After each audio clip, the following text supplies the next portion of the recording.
Manhwas are bad.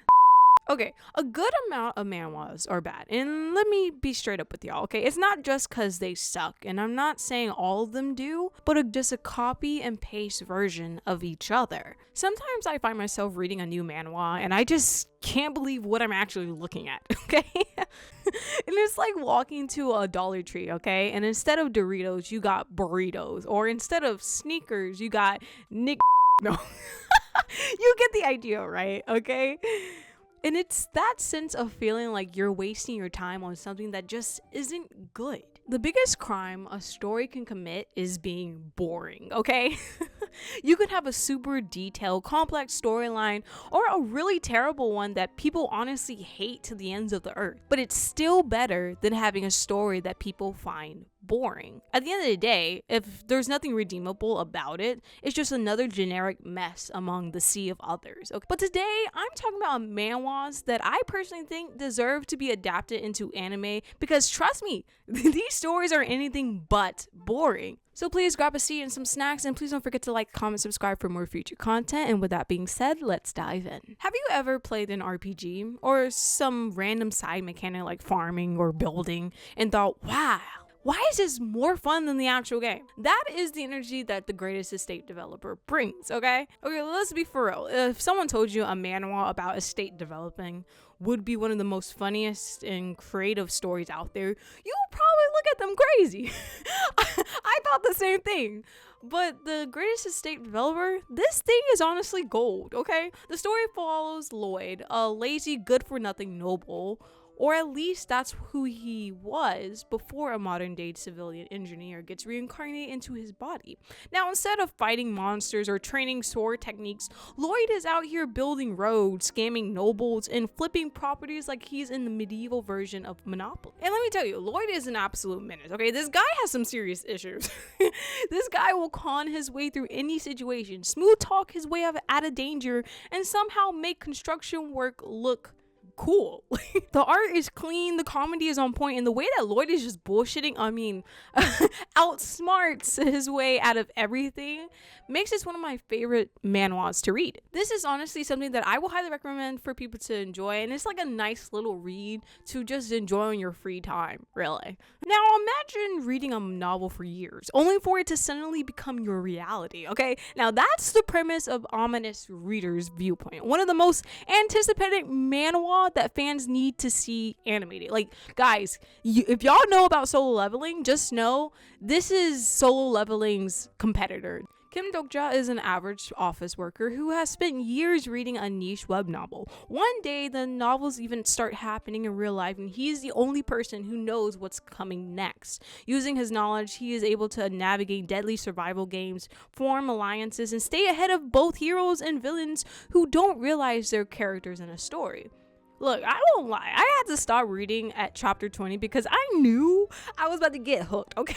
And I was already juggling Solo Leveling and a few other manhwas at the time. So I needed to pace myself, you know? But from what I did read, this shit is fire, okay? I'm gonna be straight up with y'all. It is actually pretty good. And mind you, I'm only at chapter 20 and it's already good, okay?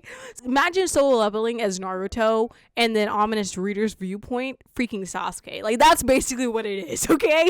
So this is the most anticipated thing that's, I would say, is coming. So if you're into high stakes survival, insane plot twists, and an MC who's actually smart, Ominous Readers is a must read to be animated. I wouldn't be surprised if they're in the works of animating it right now. Like, that's how crazy it is. Have you ever read a story that makes you cry so much you question whether or not your life has any meaning? That is how I felt when reading this manhwa called To Be an Actor, okay? Unlike the action-packed stories on this list, this manhwa is a character-driven masterpiece that focuses on an aspiring actor's journey in the entertainment industry. It is emotional, realistic, and if you ever chased a dream that felt impossible, this one's gonna hit deep, okay? I'll be honest, all right? I'm not even joking. When I say this manhwa made me cry, and not just a few tears, I'm just talking about straight up bawling. I was ugly. in my bedroom at freaking 2 a.m. reading this shit, okay? This story is so damn good, but it's also painful because you feel everything the main character goes through.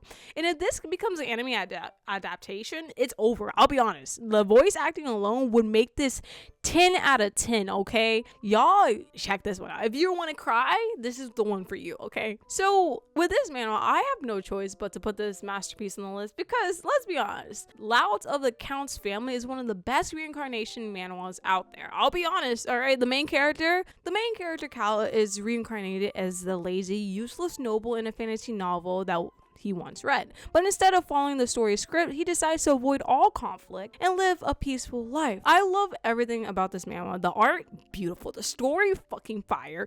The way Cal plays 4D chess while everyone else thinks he's just a lazy bum, absolutely hilarious. Okay, this is something that I would highly recommend to people who are interested in fantasy as well as reincarnated, as well as changing the story type of deal. I think y'all would really enjoy this, and the way he plans things out before he really goes head first. It's like he's playing chess with himself, basically. So please, if y'all are interested in that, please check this one out. It's really good. So this right here is one of the most classic manhwas I've read, and I read this back in 2020, man. It was a while ago, and I was able to find it again and reread the whole thing. So I started all over again, and that is the story Weak Hero, and one of my favorites, hands down. Okay, if you love realistic school gang fights, deep character writing, and a story that just hits different, this is the one. If you're interested in stories like, let's say, Tokyo Revengers, Windbreaker, imagine all of that and good character depth writing to the point to where it just hits different. I don't know how to explain it, guys. I'll be honest. I read Weak Hero before I read Windbreaker as well as Tokyo Revengers, and I don't know. For me, Weak Hero hits different than both of those, okay? But I'm telling y'all, if y'all read the webtoon, y'all get what I'm saying, okay?